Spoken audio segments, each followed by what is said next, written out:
జోష్న అయితే ఇంక కార్తీక్ అలాగే దీప వేసిన ప్లాన్‌ని అయితే ఇంక తిప్పికొట్టాలని చెప్పనని అంటుంది. ఇంక దాసు అయితే జోష్న నువ్వు చేసేది తప్పు అంటే నేను ఆ దీపే గాని అసలు కూతురు అని చెప్పన్న విషయం గాని తెలిసింది అంటే మరు మరు నిమిషం కూడా ఆలోచించకుండా దీపని చంపేస్తాను నేను అని చెప్పని దాసుకైతే వార్నింగ్ ఇస్తుంది.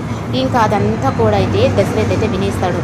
ఇంక దీపని హాస్పిటల్ నుంచి ఎలా అయినా బయటికి రప్పించాలి. ఏందో ఈళ్ళు చేసే ప్లాన్ అని చెప్పనని ఇంక జోష్న అయితే శివనారాయణ అలాగే కాంచన తీసుకుని హాస్పిటల్ దగ్గరకైతే వచ్చేస్తారు. ఇంక అంతా వచ్చిన తర్వాత అదేందో కోడలికి ప్రాబ్లం అన్నారు కదా, అదేందో మేము కూడా కనుక్కుంటాము, డాక్టర్ గారు మీరు మా కోడలు తీసుకెళ్ళి పరీక్షలన్నీ చేయించండి అని చెప్పనని తనకెళ్తారు. ఇంకా అలా వెళ్ళిన తర్వాత మొత్తం డాక్టర్ పరీక్షలు చేసిన తర్వాత ఇంక జోష్న అయితే ఫోన్ చేసి అడుగుతుంది, ఏంటి డాక్టర్ దీప కడుపులో బిడ్డకి ఏమైనా ఉందంటే ఎటువంటి ప్రాబ్లం లేదు అని చెప్పని ఇంకా డాక్టర్ అయితే చెప్తుంది.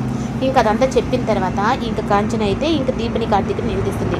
ఎందుకురా ఇలా అబద్ధం ఎందుకు చెప్తున్నావు నువ్వు ఈ మధ్య అని చెప్పనని ఇంక అడిగేటప్పటికి ఇంకా దీపన్ కూడా ఇలాగా నా కొడుకు మారడానికి కారణం నువ్వే ఏం ఏం రాజకీయాలు చేస్తున్నావు అని చెప్పని అడుగుతూ ఉంటే ఇంకా దశరథ్ అయితే అక్కడికి వచ్చి ఇంకా అసలు విషయం ఇంకా బయట పెట్టేటట్టు తప్పట్లేదు లేదు అంటే ఇంక సుమిత్ర ప్రాణాలు పోతాయి అని చెప్పనని అవును కాంచన తప్పు చేసింది తను కాదు నేను నా కూతురు కారణానికి నా కూతురే తనకి ఇవ్వాలి కదా ఇప్పుడు దీప కడుపులో బిడ్డను పోగొట్టుకుంటేనే సుమిత్ర బతుకుతుంది నీ వదిన బతుకుతుంది అని చెప్పినప్పటికీ ఏంటనయ్యా నువ్వు చెప్పేది నాకేం అర్థం కావట్లేదు అంటే అవును సుమిత్ర దశరథుల కూతురు జోష్న కాదు జోష్న దాసు కూతురు అని చెప్పని నిజాన్ని పెట్టేసేటప్పటికి ఇంకా శివనారాయణ కూడా అయితే అసలు ఏం అర్థం కాదు.